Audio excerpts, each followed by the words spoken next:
வெண்டைக்காய் பொடி மாஸ் பண்ண போகிறேன். வெண்டைக்காய் தாளிக்கிறதுக்கு கடுகு, உளுத்தம்பருப்பு, வெங்காயம், கருவேப்பிலை, உப்பு, கொஞ்சமாக மஞ்சள் தூள், இது பொட்டுக்கடலை, வேர்க்கடலை, சோம்பு, ஒரு 4 காஞ்ச மிளகா வச்சுருக்கேன். இது ட்ரை ரோஸ்ட் பண்ணிவிட்டு லாஸ்ட்டாக போட்டு அப்படியே கிளறி எடுத்துட வேண்டியதுதான். எல்லாத்தையும் ட்ரை ரோஸ்ட் பண்ணிக்கலாம். இப்போ மிக்ஸி ஜாரில் போட்டு பொடிச்சிக்கலாம். வெண்டைக்காயை ஒரு 5 நிமிஷம் அப்படியே வேக வச்சு எடுத்துக்கலாம்.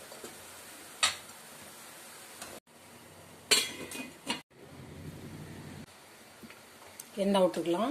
கடுகு, உளுத்தம்பருப்பு போட்டுக்கலாம். வெங்காயம் போட்டுக்கலாம். கட் பண்ணி வச்சுருக்க வெண்டைக்காயை போட்டுக்கலாம்.